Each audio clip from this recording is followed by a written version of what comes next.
This planet is a game preserve. And we're the game. Hey there, and welcome to my third part of the Berserker Predator series. Before we dive into this movie, I would like to talk up to the building of this movie and its eventual release. So, it's actually kind of odd in retrospect thinking about the fact that it took 20 years for a solo Predator movie to come out after Predator 2. Part of this might have been numbed because of the fact that in the 2000s we had AVP and AVPR, but after the fact that AVPR kind of bombed, it was time to split the movies finally again in 3, but nothing moved forward. It was pretty well just something kind of forgotten. It wasn't until maybe about 08 or 09 that production started moving forward for this hypothetical Predator 3. Now, I had to do some deep digging around on the internet because I have some old faint memories of way back in the day jumping on Internet Explorer and looking up news on Predator 3. Well, I had found some old articles that I remembered.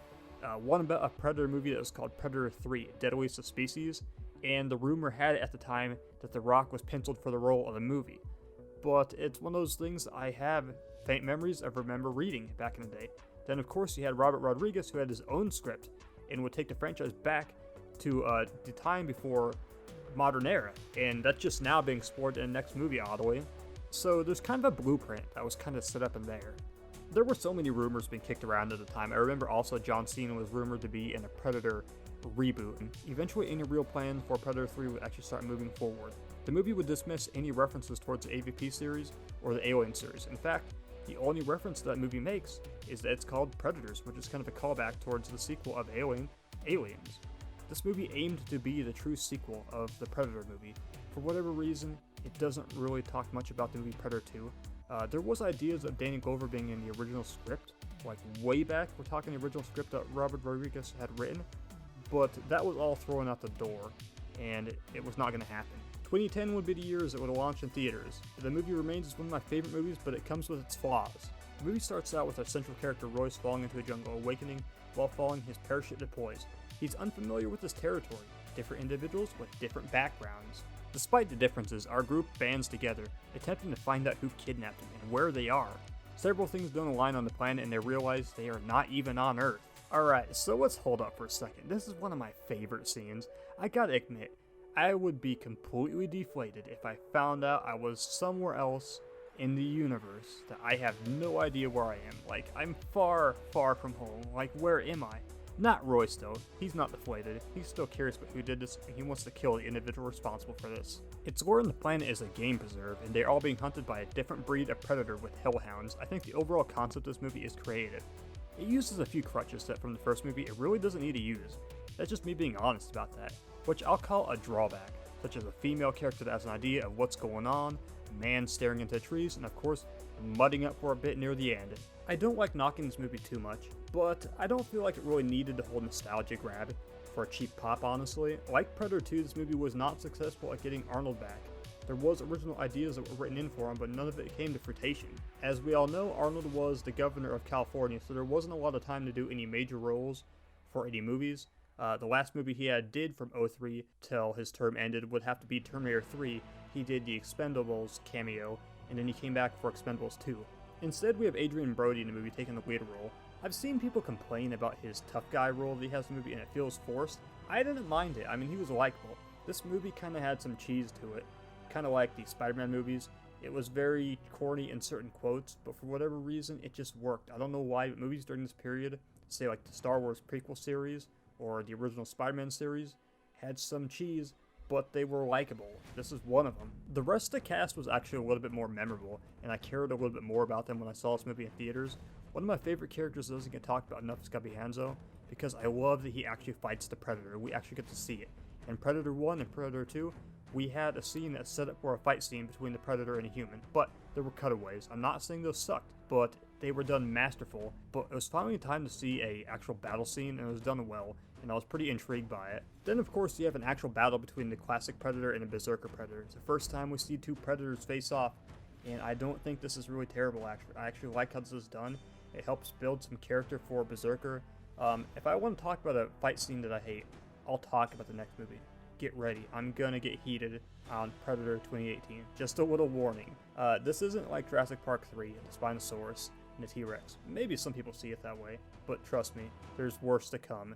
Trust me when I say that. I do believe this movie could have been more visually appealing but it was only made under 40 million. It wasn't like Avatar, which was underneath a crazy budget, and they had all kinds of crazy plants and shots of the sky and animals. There's a lot minimized. I mean, we could have seen more plants and animals, but again, I think that would cut into the budget a little bit. This movie focused on telling a new story that took elements from the original movie, but had its own twist to it, and I think it's kind of cool for what it's worth there. So let's switch gears and dive into Super Predators, a new introduced subspecies of the Predator, considered stronger, essentially a bad blood of our classic Predator. I think this idea of the subspecies and our normal Predators, there's a lot to explore, and I think a future movie needs to look into it. It's one of those things that doesn't feel like it's tapped into enough. Each of the Super Predators is memorable in their own right. The Hellhounds are awesome, and this is their best portrayal. It's one of those ideas that could have been brought up much earlier, but here we are, a third movie in, and it's well welcomed. Only things I gotta nail this movie on is the fact that it has bad CGI at points. Like, there are some terrible points in this movie. Excessive reused scenes at the end. It makes it feel like replay moments from an old WWF game I played back in the day. And then, of course, pandering towards nostalgia, which I did not feel like it needs. Let's talk about the trailer also, too, that I found amusing. In retrospect, it went overboard with the lasers, had people implying there was going to be so many Predators, like a whole gang of them. You find that there's only 3 of them in the movie. Just look at this. Predators is a fun movie with great ideas. I wish it had been given a sequel directly. It was implied that the Super Predators would be coming back in Hunting 3s, sharpening their skills. It feels like potential was left on the table. I would rather this movie had gotten a follow-up rather than the movie we got 8 years later. Go ahead, give it a watch. Hey, if you like what you're seeing, also go ahead and like, subscribe, and leave a comment. Get ready for the toys now. For the action figure end of this, I'd like to clarify a few parts. So the Predator series, it began before the actual wave releases. They had the AVPR line with the Wolf Predator, and there were tons of variants. But the Wave series is really where things kicked off and began. And what I mean by that is it became really successful. The first figure that I ever owned was the Masked Berserker. It had no accessories with the figure. Simply a removable wrist blade, this was it. A lot simpler time, rotating plasma gun like in the movie. The line was also shared with the classic Predator and Falconer. These Predators all back in the day were notable for bad paint apps, stiff joints, warped wrist blades, and of course I remember the paint apps on the netting was absolutely terrible, like it would not match up half the time. I feel like this was probably perfected around the time the Ultimate line came around. It's still a little spotty nowadays, but at the time it was still noticeable. They weren't even hitting where you would see the net was molded, and these are prime examples, these old Predators. It's crazy looking back at these old figures and thinking about the fact that you paid like 14 to 17 bucks, maybe 19.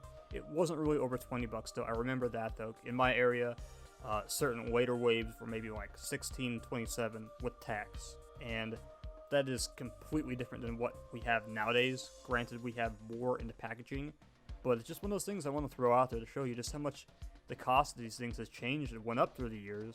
When I bought the Berserker Predator, the first thing I told myself was I'm only going to get one, that's it. And look where we are today, because obviously things have blown up and now I'm really deep into collecting action figures. Here we are 12 years and counting, and it's gone beyond just NECA and Predator figures. The follow-up line will include Tracker Predator. This is the initial one that I only wanted, but he was not out at the time, so I just settled with Berserker, because I figured why not just get the leader at least. And then after that we had our first of many Jungle Hunter variants. We didn't know what we were getting into at this time. And then of course there was our variant of Berserker Predator that was unmasked. This version, it's kind of odd to me because it kind of has like a blue tint to it. In the movie, if you kind of look at some of the production stills from behind the scenes, he kind of has a tint of blue. But my argument though is it doesn't appear to be this saturated, like it's oversaturated in this figure. I really think if they released this figure again, they could do it better. I mean, there's so much, these are obviously dated figures that are like 12 plus years old at this point. So there's just certain areas I kind of look at. It still had the issue of a lot of stiff joints. My figure actually has a broken joint in the legs, so it's currently glued. All these figures have seen rougher days, especially the Tracker, please excuse him. He has taken his share of falls, and he has not held up well. The tusks were extremely brittle. So it was one of those things I kind of expected to happen as time went on, but it could be remedied definitely later down the road, I feel like. These figures just don't stand well. I think part of what throws it off is the boots, and some of the feet kind of have a little curve to it a little bit, and so they don't stand really well. I think they should have had an actual stand for the figure that was included. Of course, that would up the price, but again, it's one of those things I have no problem paying a little extra for. One of my favorite memories I have with Berserker Predator that's unmasked is the fact that I remember one day I came home and I convinced my little brother that I took the mask off of the original Series 1 Berserker, and my little brother had been sleeping. But I remember when he woke up, I was like, oh, I got the mask off, I got it off. And he was like, whoa, he didn't understand how I got off or what I did. And then he started questioning, how was all this face underneath the mask? It's just one of those things that kills me, and those memories that was rent-free in my head when I think about it. The next figure that would follow up would be the Hellhounds, or just Hounds, simply whatever you want to call it. I bought 2 of these. I don't remember these being like huge sellers back in the day. In fact, they were shelf warmers. But it was one of those things, hey, more for the army builders, you know. The ones that really wanted to have as many Hounds as possible. Still suffering from a lot of the quality issues that the other ones had. Again, Series 3 was notorious. I know that a lot of the earlier waves were notorious for what it was, but I call Series 3 the worst, and I stick by that. It's a great figure. It's not nothing that I don't think everybody would want to have, but in retrospect, I'm sure there's people that probably regret missing out on it. I don't know what the cost of these things go for. I don't know if it's risen like crazy. A fun figure that could be engineered much better if it was remade today. That's implying NECA does go back and do the Predators figures, but that's down the line, though. You know, we won't touch on that too much. I'll talk about the hypothetical, what we hope they make. But first, though, we gotta go talk about the Camo Berserker. We had 2 Camo figures. So in my last video, I talked about they randomly threw in a Camo Berserker with the City Hunter that was masked. It is an odd pairing, but the reason I believe they threw it in there is because I don't think the figure would have sold well on its own. I think the idea was basically just take an old mold and make a new variation of it and put it with the City Hunter. People will buy the pack for the City Hunter. There's probably few people that bought it for the Berserker. I highly doubt there was many, because at the time, the City Hunter had not been released masked. Neither did it have its spear or anything like that. So I think this was kind of a selling point, the City Hunter. I think that's where they were going with this. As a little bonus, the Camo Berserker also had a backdrop that kind of gave an illusion that it was cloaked. Falconer didn't get this treatment, however. Falconer was in the main line, shockingly. It didn't sell all that well, I remember, in the area where I live. But the big draw about this figure to me was the fact that it had the little mechanical falcon that was up in the sky that you saw in the movie. And that was the main reason I bought this figure. Otherwise, I would have passed on it. You can peg it right onto the arm like in the movie. It was one of those things I wish they would have included with the initial release, but it just got passed on. And this is pretty well all there is to the line at this point. If there's anything left, I'd have to say that NECA needs to redo the Predators figures. But we gotta finish the Lost Tribe first. We're still working on that. And then after that, we have the much demanded Wolf Predator. But eventually, I don't know when it will be. I wouldn't bank on it, but I do want to see Ultimate Predators be dived into, each and every one of them, with individual heads that you can swap, unmask, mask, full range of blades, accessories, newly sculpted skulls. It's something I'd like to see and I kind of call for eventually. Not everybody had the luxury of being there with the original waves that came out of the 2010 Predators figures. So I'd like to see them more available on the market eventually, within the next 5 years, hopefully.